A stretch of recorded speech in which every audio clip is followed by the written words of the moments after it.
وارحمنا بالقرآن واجعله لنا إماما ونورا وهدى ورحمة. اللهم ذكرنا منه ما نسينا وعلمنا منه ما جهلنا وارزقنا تلاوته آناء الليل وأطراف النهار واجعله لنا حجة يا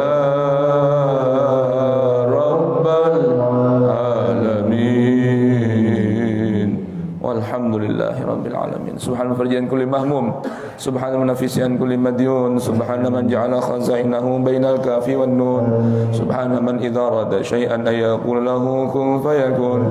Ya mufarrijal humum farrij, ya mufarrijal humum farrij, ya mufarrijal humum farrij, ya mufarrijal humum farrij, farrij anna humumana wa humumana farajan ajilan birahmatika ya arhamar rahimin.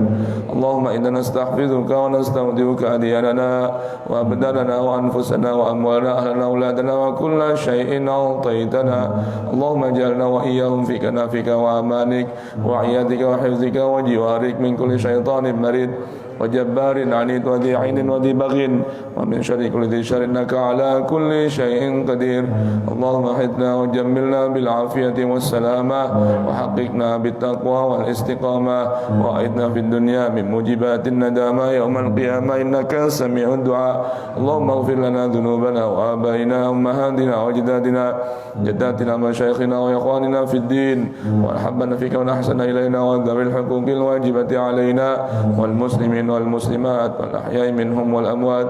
صل اللهم بجمالك وجلالك على سيدنا محمد وآل سيدنا محمد وارزقنا كمال المتابعة له ظاهرا وباطنا يا أرحم الراحمين.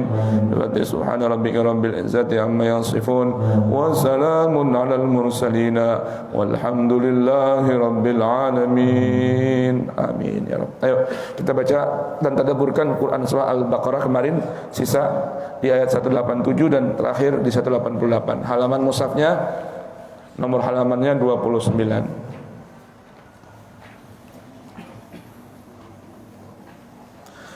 Allah Subhanahu wa taala berfirman, A'udzu billahi as-sami'il 'alim minasy syaithanir rajim.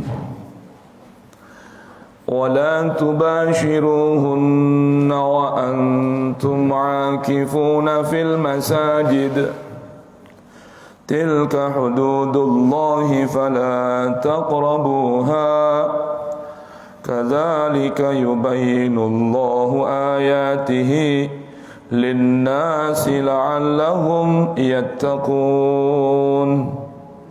Wala takulu amwalakum bainakum bil batili wa tudlu biha ilal hukami litakulu fariqan min amwalin nasi bil ithmi wa antum ta'lamun. Ayo coba dibaca terjemahnya.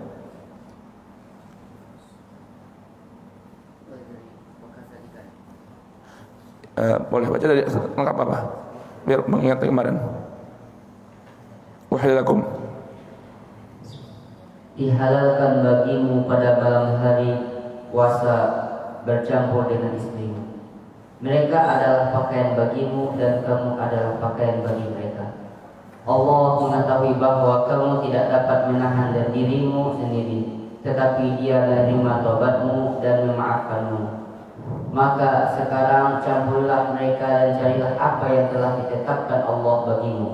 Makan dan minumlah hingga jelas bagimu perbedaan antara benang putih dan benang hitam, yaitu fajar. Kemudian sempurnakanlah puasa sampai datang malam. Tetapi jangan kamu campuri mereka ketika kamu beriktikaf. dalam masjid. Itulah ketentuan Allah, maka janganlah kamu mendekatinya. Demikianlah Allah menerangkan ayat-ayatnya kepada manusia agar mereka bertakwa. Dan janganlah kamu makan harta di antara kamu dengan jalan yang batil, dan janganlah kamu menyuap dengan harta itu kepada para hakim dengan maksud agar kamu dapat memakan sebagian harta orang lain itu dengan jalan dosa, padahal kamu mengetahui.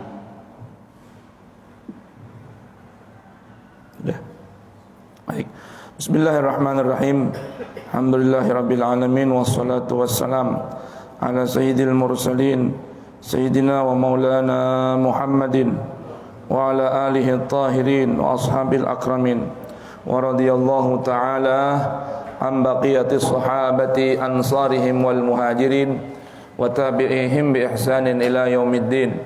Subhanaka la ilma lana illa ma 'allamtana innaka antal alimul hakim wa la haula wa la quwwata illa billahil aliyyil azim. Farabbi shrah li sadri wa yassir li amri wahlul 'uqdatan min lisani yafqahu qawli. Rabbana atina min ladunka rahmatan wa hayyi' lana min amrina rasyada. Rabbana zidna ilman hab lana hukman 'allimna min ladunka ilman tawaffana musliman wa alhiqna bis salihin wa akhiru da'wana anil hamdulillahi rabbil alamin. Hadirin dan hadirat jamaah i'tikaf Masjid Nurul Yaqin yang dirahmati Allah Subhanahu wa taala, bil khusus gurunda kita Buya Ki Haji Ghazali Musannif hafizahullah wa ra'ah wa mata'ana bituli hayati fi khairin wa lutuf wa sihah wal afiyah tamah ya rabbal alamin. Ikhwan akhwat yang menyimak melalui kajian live streaming Facebook Bubur Subuh atau Facebook DKM Nurul Yaqin di mana saja berada, pagi hari ini kita masih melanjutkan renungan yang seharusnya kita akan kaji di Senin depan, namun gurunda kita Al-Habib Hamzah bin Attas Al-Attas berhalangan hadir, maka tidak ada salahnya kita lanjutkan renungan kita tentang siam dalam panduan Al-Quran di ayat 187 sekarang berkenaan dengan masalah i'tikaf. Sebelumnya tentu sudah kita paham kemarin perbedaan antara apa? Atimus siam. Nah, sekarang saya ingin bukain tentang perbedaan antara ikmal dengan al-itmam. Coba buka Al-Quran Suratul Maidah.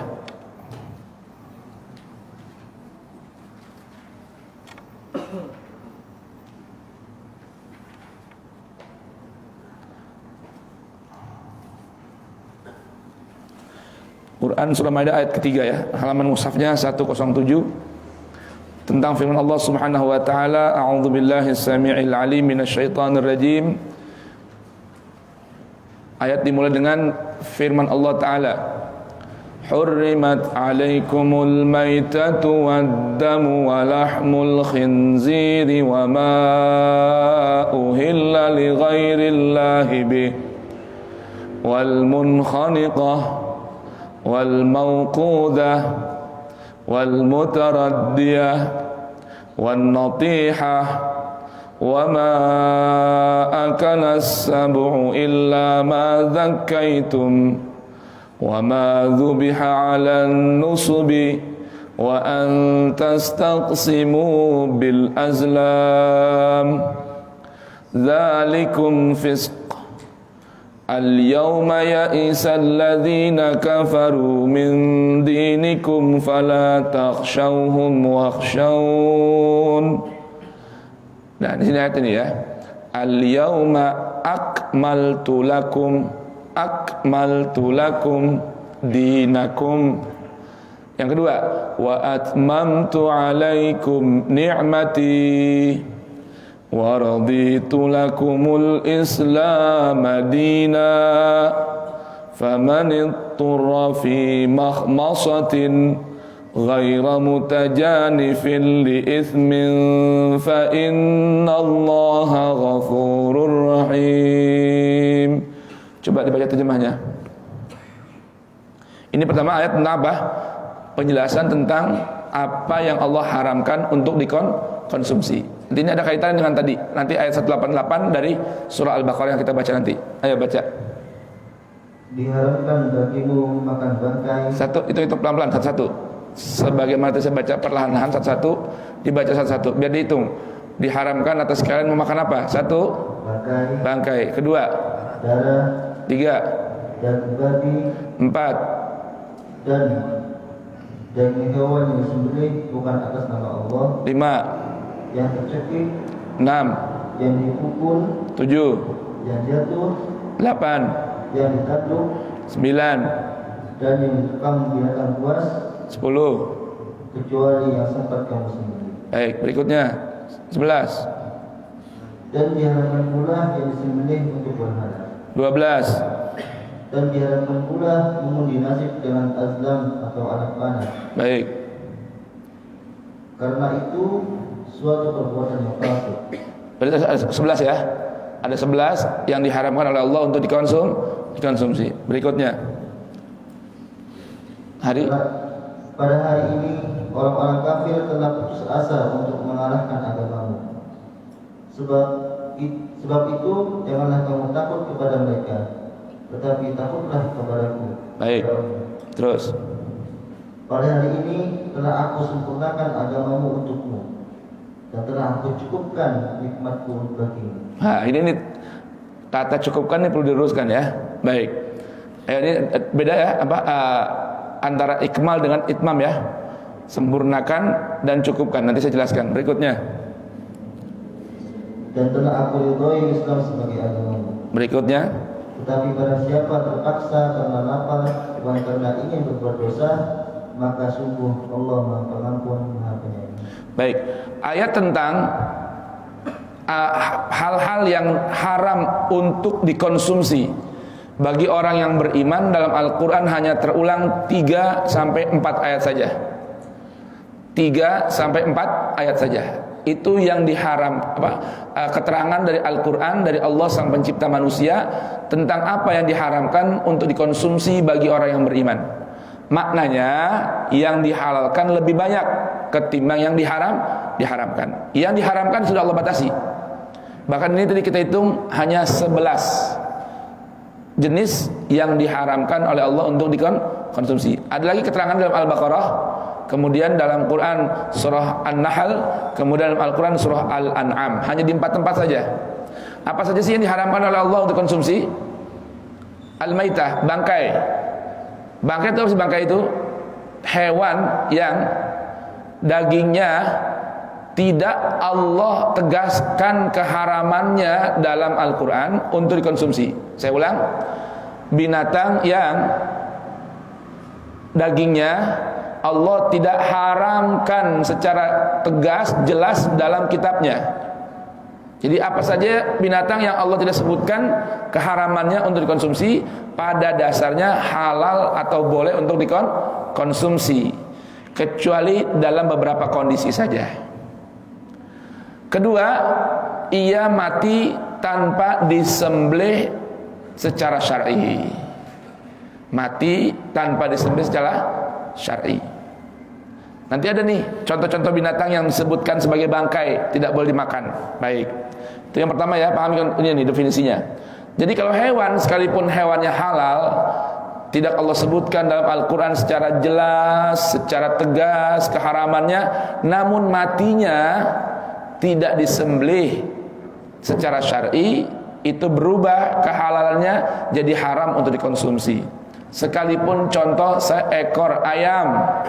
Awas ini, seekor ayam. Ayam ini di antara hewan yang Allah subhanallah tiap hari banyak Allah bikin, karena banyak dikonsumsi oleh anak manusia. Ayam gak habis-habis. Subhanallah. Ayam banyak banget di tiap daerah. Ada terus ayam tiap hari. Mobil di tol bawa ayam, di mana ada ayam. Baik, ini saking banyaknya ayam, kadang orang memudahkan, matinya banyak jadi bangkai, lalu dijual dagingnya dimakan oleh kita, haram. Bagaimana contohnya? Ketika ayam disembelih, sekalipun yang nyembelihnya orang Islam, baca bismillah, sholawat ala rasulillah, sama takbir Allahu Akbar, walillahilham. Cuma habis disembelih lehernya di tempat penyembelihan yang disyariatkan, kemudian banyak yang menganggap setelah dipotong langsung bisa dimasukkan ke mesin perontok bulu, atau disiram air panas, atau dicelupin air panas untuk segera bulunya dicabut. Maka ini hewan paling tidak mati dalam keadaan bukan disembelih, karena belum mati disembelih sudah dimasukkan air panas, akhirnya tercekik dengan rasa panas atau tercekik di mesin perontok bulu, maka matinya menjadi bangkai. Ini perlu hati-hati nih. Jadi kalau kita beli ayam, ya perhatikan, bang, potong bang ya, iya. Nih Pak Haji, nak potongin, Bismillahirrahmanirrahim, potong. Mau dicoba air panas, entar dulu bang, biar mati dulu. Habis dulu nyawanya, baru dibuang bulunya dengan disiram air panas, pakai tangan dirontokin atau dimasukin mesin perontok bulu. Biar pasti nih, supaya nggak jadi bangkai. Itu. Nah sekarang bagaimana kita? Jual di pasar kita nggak tahu siapa yang motong, benar ya? Ya kalau saran saya sih, kalau memang kita nggak tahu siapa yang motong, paling tidak cari ayam yang penjualnya itu atau sudah ada kemasannya berlabel halal MUI, udah itu aja. Paling tidak, kalau kita nggak sempat liatin di mana motongnya, bagaimana cara motongnya. Ya paling tidak belajar untuk tadi tidak memakan barang-barang yang Allah haramkan. Berikutnya, apalagi wadamu, darah. Emang ada orang makan darah? Hah? Sekarang juga masih banyak. Bukan zaman dulu lagi, sekarang juga masih banyak. Darah dibekuin. Kemudian maaf nih satu contoh ya, yang masih banyak jual-jual marus itu di warung-warung angkringan. Ini malam tuh yang pakai lampu remeng-remeng tuh ya, angkringan, ya nggak semua, tapi masih ada yang jual tuh. Artinya kalau bapak ingin lihat di mana orang yang jual marus digoreng atau dibikin kayak sate, ditusuk pakai sate, itu tuh sate, mampirlah ke warung angkringan, itu suka ada tuh, itu ya, itu haram untuk konsumsi oleh orang beriman. Karena Allah bilang hurimat alaikum atas kalian orang beriman. Yang ketiga walahmul khinzir, daging babi haram dikonsumsi. Nah, daging babi haram untuk dikonsumsi, dan segala muntajat, apa yang dihasilkan yang terikat dengan daging babi. Apa aja tuh yang terikat dengan daging babi atau yang dihasilkan dari daging babi? Minyak babi.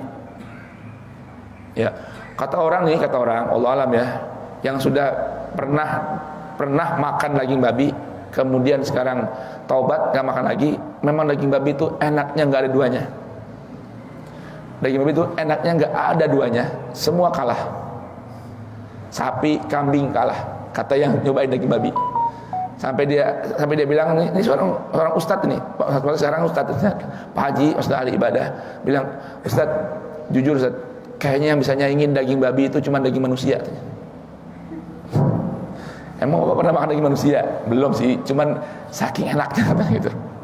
Nah, ada sih cara, kenapa sih, apa rahasianya babi itu kok enak dikonsumsi?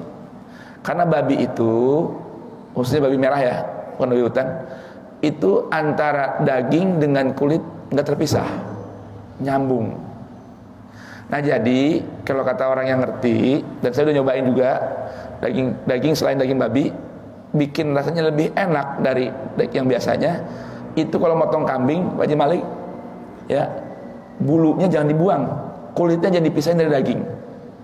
Itu enak dagingnya, lebih gurih daripada daging yang daging kambing yang dipisahin sama kulitnya. Paham maksudnya kulitnya? Karena dia digantung di kulit ya, dibuang tuh kulitnya. Ini enggak, bulunya jadi cukur sampai bersih, dibersihin. Bagaimana caranya? Tanya Pak Haji Malik lah. Lu ngerti tuh Pak Haji Malik tuh?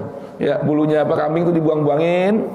Nah, kemudian kulitnya masih nyatu dengan daging, itu dipotong udah langsung, digulai, dibakar, di sop, enak banget. Kalau nggak percaya, besok kita mau takbiran, minta Mang Pepen siapin kambing. Ntar saya yang masakin. Ya, takbiran kita. Apakah mana nak? Tuh, ya, begitu jemaah ya. Tuh, itu rahasianya kalau mau tahu rahasianya. Nah, muntajat apa yang dihasilkan dari produk daging babi, minyaknya, kulit yang melekat dengannya, ya, sumsumnya, tulangnya, semua haram untuk dikonsumsi. Ini saya katakan untuk dikonsumsi ya, bukan dipakai selain konsumsi. Kalau yang dipakai untuk selain konsumsi, ranahnya khilafiyah. Kalau dikonsumsi itu haram mutlak, nggak ada tawar-tawar, nggak ada beda pendapat A, pendapat B nggak. Tapi kalau penggunaan muntajat dari selain daging babi tanpa dikonsumsi, ranahnya khilafiyah. Apa maksudnya? Bab najisnya. Paham jemaah ya? Bab najisnya.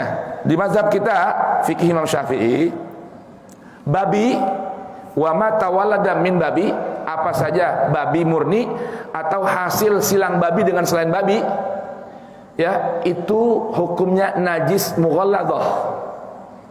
Najis mughalladhah.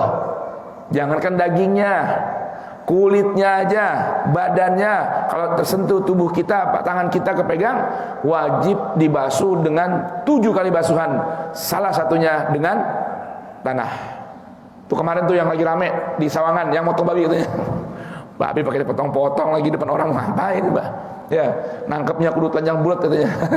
Babi ngepet. Alhamdulillah. Allah zaman sekarang manusia ya kan? Baik. Nah, itu gimana? Pisau yang buat potong babi tadi itu wajib dicuci dengan 7 kali basuhan, salah satu dengan tanah menurut mazhab kita. Tapi mazhab Abu Hanifah mengatakan yang hanya najis, Abu Hanifah menjelaskan bahwa yang hanya dijelaskan Al-Quran keharamannya, bukan najisnya.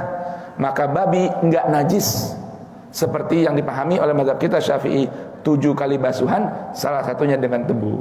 Paham nih Pak nih? Lalu bagaimana anjing? Anjing memang katanya ada penjelasan dalam hadis Nabi. Penjelasannya apa? Kalau wadah makanan kalian dijilat sama anjing, dijilat sama anjing, dengerin. Berarti kalau jilat mana? Tangan kakinya apa lidahnya? Tangan kakinya apa badannya? Lidah saja. Basuh dengan 7 kali basuhan, salah satunya dengan tanah atau debu. Itu kata Imam Syafi'i menunjukkan bahwa anjing itu najisnya mughalladhah.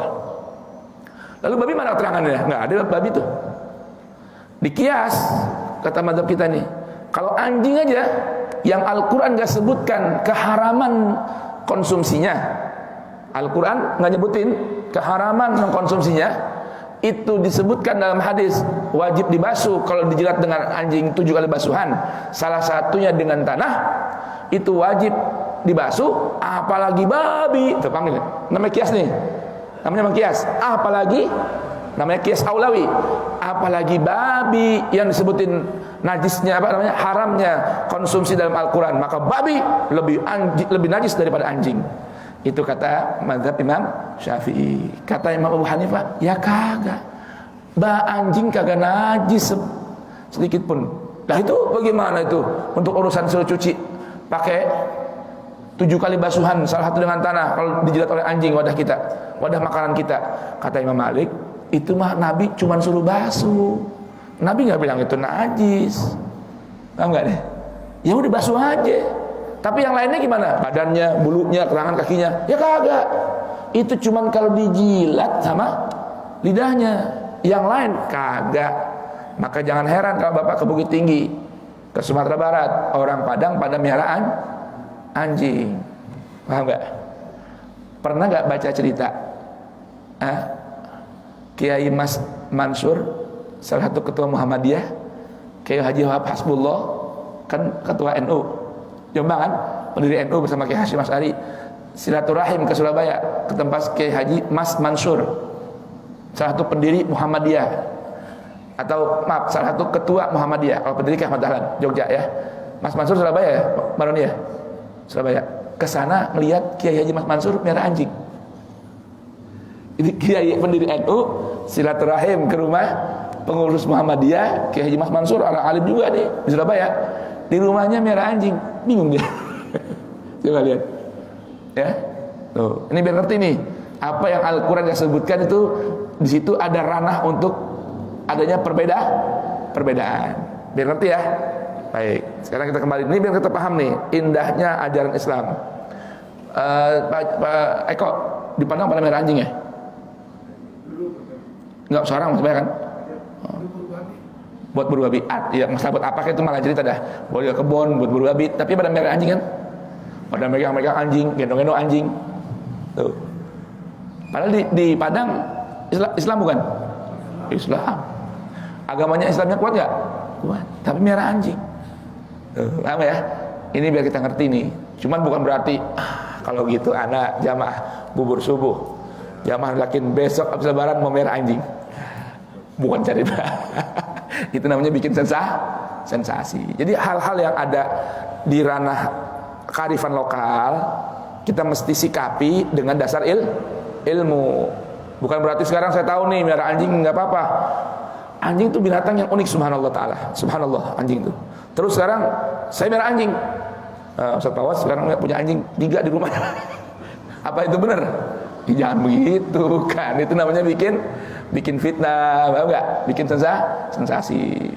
Kecuali kita ke tempat orang yang merah anjing. Nah, kita sikapin bukan umatin, bukan begitu. Bukan ya. Bisa paham nih? Tuh walahmul khinzir. Maksudnya bagaimana? Sekarang ada tas misalnya, sendal, dompet dari kulit anjing atau babi. Bagaimana kita nyikapinya? Paham nih? Bagaimana kita nyikapinya? Nyikapinya karena memang Allah nggak sebutkan keharamannya, ya sudah. Paham nggak? Yang disebutkan sama Al-Quran apa? Daging babi. Ini untuk konsumsi ya. Saya ulang nih. Kalau bukan untuk konsumsi, di situ ranahnya khilafiyah. Bagaimana hukumnya pakai sendal kulit anjing dan kulit babi? Boleh nggak? Assalamualaikum. Assalamualaikum. Sehat semua? Udah ngopi belum? Apa damsik? Udah ngopi. Kalau saya ditanya apa hukumnya pakai tas, pakai dompet atau mungkin nih, dompet HP nih. Dompet HP. Ini kulitnya misalnya dari kulit anjing atau babi. Gimana hukumnya? Haram atau tidak? Saya nggak berani bilang haram. Karena Allah nggak bilang haram. Apa nih? Allah nggak bilang haram. Ada di Al-Quran keharaman kulit anjing atau babi dibuat sendal dan dompet, ada nggak? Ada. Konsumsinya yang diharamkan. Paham nggak? Sekarang Bapak bisa buktiin nih. Jantung nih kalau bocor, jantung kita nih kalau bocor, kan kalau biar fungsi lagi diapain? Tambel ya. Kalau kayak ban itu dipasangin apa namanya? Tambelan. Itu yang paling bisa buat jantung manusia hanya jantungnya babi. Yang hanya bisa nih jantungnya babi. Yang paling cocok buat jantungnya manusia. Maka dari itu kita harus pahami nih, beda antara mengkonsumsi dengan menggunakan produk, bukan mengkonsumsi. Paham ya? Ini diharamin apa diharamin? Konsumsi. Baik. Wa ma uhilla li ghairillahi bih. Segala sesuatu yang dipersembahkan bukan untuk Allah. Disembelih, diapain bukan untuk Allah. Nah, ini bukan hanya sembelihan nih. Yang berikut ini yang ketiga nih. 1, 2, 3, 4. Yang keempat ini bukan hanya sembelihan. Apapun sekalipun bukan sembelihan, jika dipersembahkan untuk selain Allah, haram dikonsumsi. Contohnya, tiap pagi di depan rumah orang Konghucu ada apa ya? Ada apa biasanya? Jeruk. Bener gak? Jeruk dipajang tuh, tumbukin, bikin segitiga. Itu daging apa jeruk? Jeruk. Boleh nggak kita makan? Jeruk boleh, tapi jeruk yang sudah dipersembahkan untuk selain Allah haram dikonsumsi oleh orang beriman. Kecuali dalam kondisi tadi yang di akhir ayat tersebut ada. Ngerti nih? Bukan sembelihan bukan. Kalau ayam bekakak, sajen ayam bekakak kambing itu udah tahu sembelihan namanya. Ini dipersembahkan, bukan hanya sembelihan.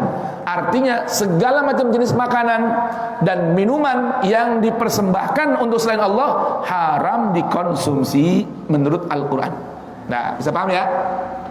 Baik, sekarang bagaimana dolcin? Dodol Cina. Boleh kita makan? Jawabannya apa? Lihat dulu.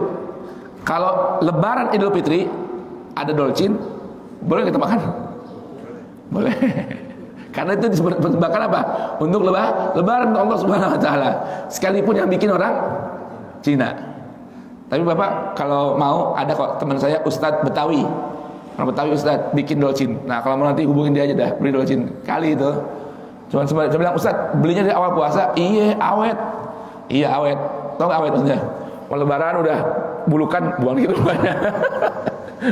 Besok berapa hari, sebelah sini dibuang lagi buluknya, dibuang lagi sampai jadi kecil tuh dodol gara-gara apa ya?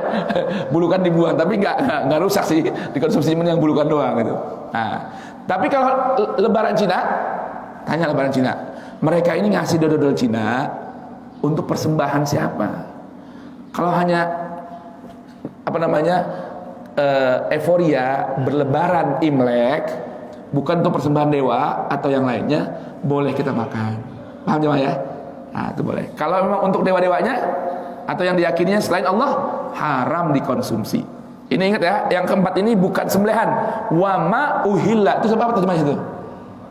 Wa ma uhilla terjemahnya, baca. Wa ma uhilla perkataan lihat perkataannya. Ini apa yang disembelih salah nih. Yang apa yang disembelih itu ntar wa ma dzubiha lan nusubi. Itu yang apa disembelih. Kalau yang wama uhilla, apa saja yang dipersembahkan untuk selain Allah. Begitu jawabannya. Apa terjemahnya? Apa Ray? Ya belum ketemu juga. Ampun dah. Wama uhilla. Dan apa yang disembelih. Nah ini nih apa yang disembelih, diluruskan terjemahnya. Apa saja yang dipersembahkan. Uhilla artinya dipersembahkan, ditakhilkan. Nanti yang apa yang disembelih itu yang terjemahnya yang wama dzubiha lan nusubi. Itu benar-benar. Ya. Baik, berikutnya yang kelima wal munkhaniqah. Apa itu munkhaniqah? Gitu. Yang dicekik. Tercekik. Ingat ya, baik dicekik pakai tangan, dijerat pakai tali, atau gara-gara tercekik tadi air panas atau mesin perontok bulu, itu juga haram disembelih. Haram dikonsumsi. Berikutnya awal mauqudzah. Dan yang dipukul. Yang dipukul. Tuh. Jadi sebelum dipotong dipukul dulu. Sekarang banyak Pak, sapi-sapi di penjagalan dipukul dulu sininya. Betul apa? Kambing deh, aman kalau kambing. Makanya saya bilang daging itu paling aman dimakan sekarang, daging kambing. Saya kasih tahu. Daging yang paling aman dikonsumsi saat ini daging kambing. Baik dari cara hidupnya maupun cara sembelihannya hingga konsumsinya. Paling bagus itu kambing. Ini bukan promosi buat Pak Jemalik, bukan. Tapi kalau mau dikirimin saya tak apa juga, terima kasih nih dipromosi. Itu jujur, yang hewan sekarang daging yang paling bagus, kualitasnya paling aman dikonsumsi hanya daging kambing. Sapi kurang bagus. Dari cara hidupnya, dari gaya hidupnya, kemudian cara motongnya sekarang banyak yang nggak benar. Jadi masukin ke satu ruangan, ya dipukul dulu pakai alat atau ditembak pakai tembakan. Kadang-kadang tuh sampai jetok tuh pala ini ya, batoknya tuh sampai jetok. Apa namanya sampai apa namanya? Blesek gitu. Tuh. Ada bekas pukulannya. Nanti dia kelingan pingsan baru dipotong biar nggak ngamuk. Bang aja mah.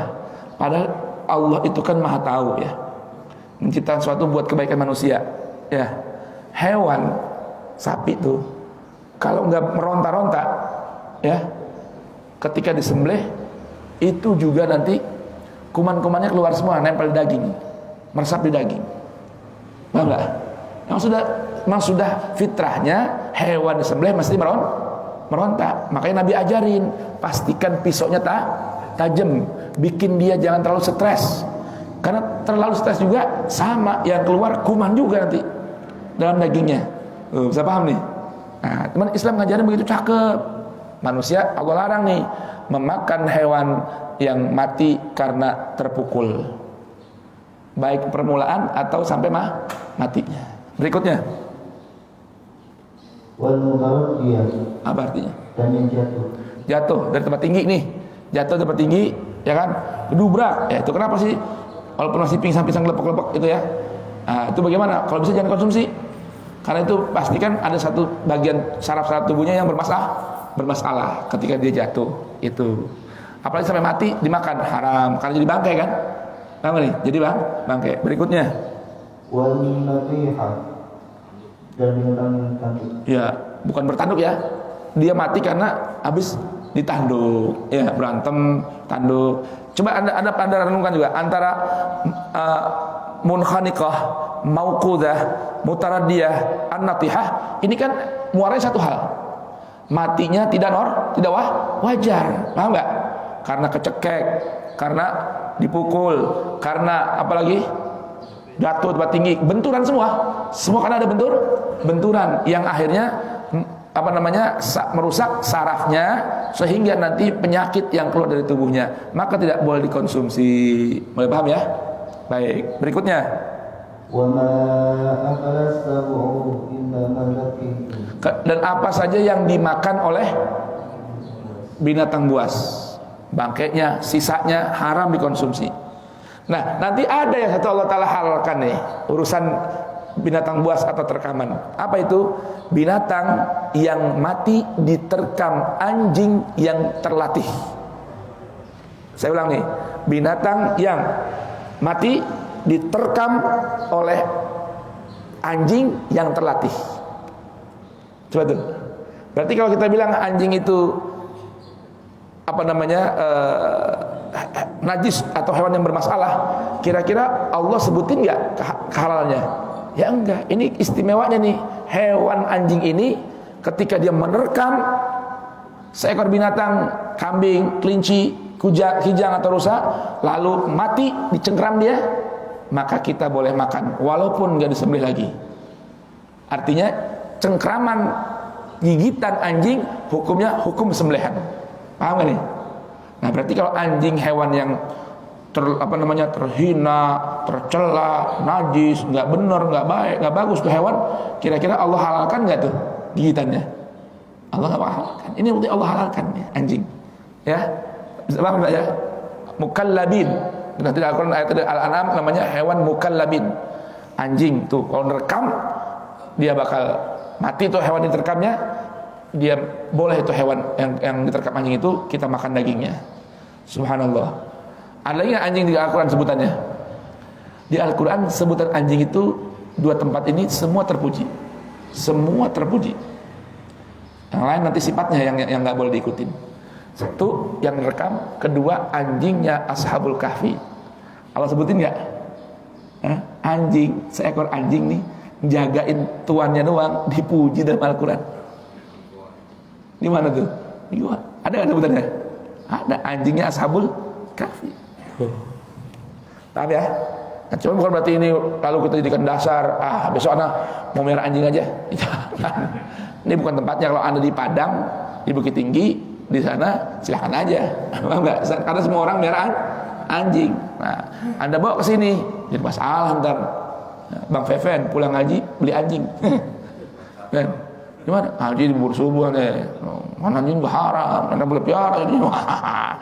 Ya, jadi masalah kan. Jangan dong. Ya. Baik, kemudian apa lagi? Wa ma dzubiha 'ala nusub, segala sesuatu yang disembelih untuk berhala. Tuh, kalau tadi yang dipersembahkan, kalau ini yang disembelih. Wa ma dzubiha. Wa antas taqsimu bil azlam, haram juga mengkonsumsi daging walaupun disembelih hasil mengundi, judi, hasil judi. Dah simpel gitu aja dah. Hewan hasil judi. Menang judi nih, hasilnya itu hewan. Iya, berarti sembelih bismillah, nggak boleh dimakan juga, haram hukumnya. Ya, baik. Artinya caranya bikin haram. Hewannya nggak haram, caranya bikin haram. Baik. Allah bilang al-yauma ya'isal ladzina kafaru min dinikum fala takhshawhum wakhshawni. Di hari ini orang-orang kafir putus asa. putus asa dari ajaran Islam. Maka jangan perlu takut pada mereka, takutlah kepadaku Allah saja. Jamaah sekalian, saya jelasin sini. Ini sebuah pesan Allah Ta'ala. Kalau orang jaga makanan, jaga asupan, orang ini akan, seorang beriman ini akan ditakuti, ya, memiliki harisma, ditakuti oleh musuh-musuh Allah. Nah, kenapa kok orang-orang sekarang lemah nih Islam ini di mana-mana? Karena nggak menjaga asupan. Karena musuh-musuh Islam tahu nih, musuh-musuh Islam tahu bahwa cara bikin orang Islam lemah, ya, kasih asupan haram. Makanya apa? Food, fashion, sama apa lagi? Apa lagi barang nih? 3F. Food, fashion, fikrah. 3 nih, cara orang non-muslim, musuh Islam, menghancurkan Islam dari 3 perkara. Pemikiran, food, makanan, fashion, gaya hidup. Tuh. 3F tuh. Hancurin tuh Islam. Kalau udah asupannya rusak, jiwanya nggak akan kuat, mudah goyah. Sekarang di mana-mana begitu. Nah, yang jadi masalah nih, umat Islam nggak mau bangkit di urusan food ini, nggak mau jadi umat yang produktif, tapi jadi umat yang konsumtif. Apa nih? Ya, kita lebih seneng konsumsi doang, nggak mikirin bagaimana produksinya. Jadi Islam lemah sekarang.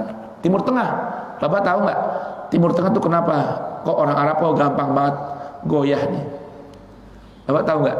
Tahun berapa Coca-Cola di sini belum masuk, di Timur Tengah udah masuk? Hah? Tahun 40-an tuh. Udah masuk tuh Coca-Cola di Timur Tengah. Ya, itu di sini belum konsumsi orang Asia, di Timur Tengah udah konsumsi. Siapa tuh Coca-Cola? Pengusaha Yahudi.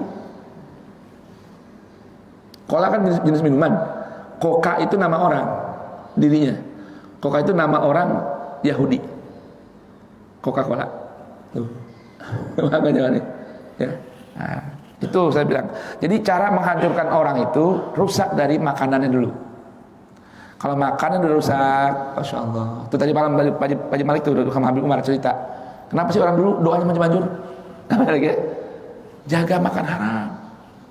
Sekarang nih kita nih gampangin banget makan haram. Ya Allah.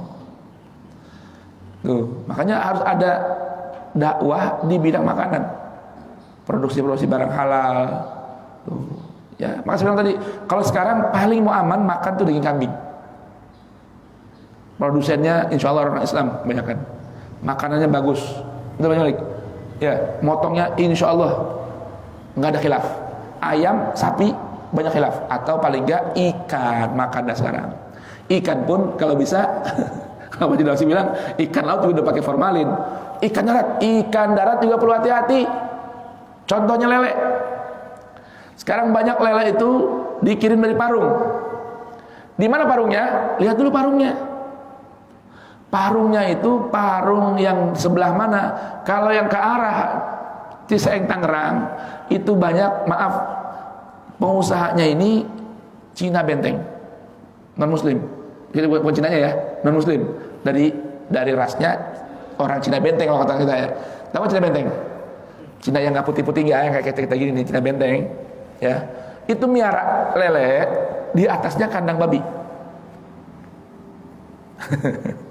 Lele di atasnya kandang babi. Lele itu makan kotoran babi. Gitu lah. Ya. Nah, nanti babi nyampur ke lele situ. Tadi kalau kita bilang najis tadi ya. Kemudian kalau ada babi mati, dicemplungin di kandang lele. Habis nggak dagingnya? Karena lele binatang kanibal. Jadi lele gemuk dari apa? Nah, tapi kan nggak mungkin kita ke tukang lele, bang lele, ente beli lele di mana ini? Kan mungkin ya kita begitu. Hah? Ke tukang lele mungkin nanya gitu, bang. Ini lelenya dari mana mas? Ambilnya? Oh, saya nggak tahu pak, dari pasar gitu ya. Nah ini nih berputar semua, kita nggak tahu nih perputarannya semua. Maka paling bagus gimana? Ya usaha sendiri. Tuh, usaha sendiri. Ini dulu Lazis Haromen nih sama Mbah Satroni itu di Bogor pernah bikin apa namanya, budidaya lele halalan thayyiban. Jadi bikin pakai wadah ember besar, atasnya dibolong-bolongin, diisiin apa namanya, kangkung atau sayuran. Nah di bawahnya itu lele. Nah makanan itu berputar tuh. Nah, jadi kangkungnya gemuk itu dari mana? Dari hasil sisa air yang lele itu. Nah lelenya makan dari yang bersih-bersih, buat kasih makan yang bersih-bersih. Kayak gitu gambarannya. Mas sebetulnya harus ada pengusaha muslim, ya. Kita berada pengusaha daging kambing doang, Pak Haji Malik. Ada pengusaha daging sapi, tapi kan juga kadang motongnya bukan di sini, dari tahun depan kadang-kadang. Itu begitu.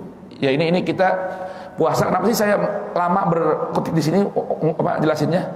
Karena nanti itu ayat terakhir tentang bab siam, Al-Baqarah 183, 188 urusan makanan. Ntar coba baca. Ini kita belum sampai aja nih. Jadi subhanallah ya, kalau bisa kita belajar, saya dan Anda semua, ayo tingkatkan keimanan dengan apa yang diamalkan oleh orang dulu. Jaga asupan halal. Jaga asupan halal. Bendanya, caranya, prosesnya, dan semua. Kita aja di sini ketinggalan Pak. Di Malaysia itu sudah ada namanya ayam bismillah atau basmah itu. Saya pernah diundang tuh ngasih penyampaian di sana. Jadi orang Malaysia nih, ya. Tapi belajar dari mana Pak? Orang belajar dari mana? Belajar dari Thailand. Orang non muslim, orang Buddha. Nah, tapi orang Buddha yang benar Buddhanya itu emang urusan makanan seperti orang Islam. Jaga bener. Jadi manjur doa tuh, ya. Kalau buat ajaran Buddha tuh manjurnya doa itu diantaranya makanan yang dijaga. Subhanallah. Malaysia itu ada ayam bismillah itu, Pak, prosesnya dari mulai milih benih sampai ke potong tuh, dan itu semua dijaga bener. Supaya kenapa? Karena mereka tahu orang ini paling banyak konsumsi ayam. Karena paling mudah untuk di ternak. Jadi kebutuhan makan tiap hari. Nah, ini bagaimana caranya makanan yang sering dimakan oleh anak manusia ini kualitasnya bagus secara fisik maupun kejiwaan. Karena apa yang kita makan itu jadi bahan bakar kita. Makan makanan yang panas, caranya panas, nggak bakal badan kita nikmat, tenang, ringan, dibuat taat. Pasti berat rasanya Pak. Nah itu sebuah pelajaran nih. Kalau kita lagi berat beribadah, coba cek, jangan-jangan ada salah makan. Entah dari caranya, prosesnya, produknya, dan lain sebagainya. Islam Pak nih, urusan makan. Sampai masalah doa manjur, urusan makan yang dijaga. Kata Rasulullah, ada sahabat nanya, ya Rasulullah, ajarkan saya bagaimana punya doa manjur. Rasulullah jawaban simpel. Apa simpelnya? Atib mat'amak tustajab atau tujab dakwatuk. Perbagus makananmu, perbagus asupanmu, pasti doamu diijabah segera oleh Allah Subhanahu wa taala. Simpel enggak? Cuman jaga makanan bagus ini nih yang jadi masalah PR-nya. Itu. Baik, ini sekian dulu aja. Nanti al-yaum akmaltu emang jatuhnya hari Senin. Ya nih, kita habis aja nih, ya. Senin kita akan bahas antara ikmal dengan itmam dan i'tikaf. Demikian, mudah-mudahan bermanfaat. Ya. Ayo kita belajar perbaiki diri dengan renungin Al-Qur'an. Insyaallah hidup kita tentram, hidup kita nyaman. Insyaallah. Amin ya rabbal alamin. Nah, jamaah yang kemarin enggak sempat hadir di acara launching, ya. Tapi mau hadiah mushaf dari bubur subuh, hubungi Bang Pepen. Nanti saya kasih mushaf. Ukurannya sebesar ini. Ya, mushaf terjemah ya. Terjemah. Nah, kemarin subhanallah acara ada yang bawain Quran banyak, alhamdulillah. Subhanallah. Ya, alhamdulillah acara berkah. Dan jangan lupa Bapak mulai hari ini silahkan download atau instalasi di Play Store-nya yang punya Android. Apa itu? Bubur Subuh on Stream. Ketik bubur subuh. Nanti muncul di Play Store, ya.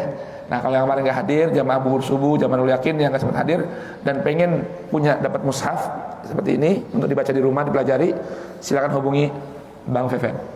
Ya, dapat gratis dari saya. Kalau Bang Feven mau ngasih, serah aja. Paham ya? Ala kulli hal gitu. Ya, hubungi Bang Feven nanti. Insyaallah yang perlu mushaf, ya silakan nanti sini kita tambahin juga mushafnya. Ya, alhamdulillah berkah. Insyaallah doain Pak aplikasi bubur subuh infoin teman-teman semua ya untuk buka Play Store, instalasi aplikasi Bubur Subuh. Yang mungkin beberapa hari ini yang masih aktif adalah Murotalnya. Nanti terus berkembang dengan program-program yang lainnya. Saya perlu masukan, perlu dukungan ya, perlu peran serta Bapak semua agar media ini, media dakwah ini bisa bermanfaat sepanjang masa. Demikian, mudah-mudahan ya, yang bisa doa doain, yang bisa nyumbang pemikiran sumbangin, yang bisa nyumbang tenaga sumbangin, yang bisa nyumbang duit silakan juga. Ini semua media sedekah jariah untuk bekal kita di negeri akhirat. Bapak bayangin nih, Pak, Bapak bayangin kalau satu orang yang dapat hidayah dari dengerin aplikasi di mana saja, maka itu pahalanya ngalir terus sama kita ya, ngalir terus sama kita. Demikian, barakallahu fikum, subhanakallahumma bihamdik, syahadu an la ilaha illa anta, astaghfiruka wa atubu ilaik, wal afu minkum, wassalamualaikum warahmatullahi wabarakatuh. Ada yang mau tanya nggak? Kira-kira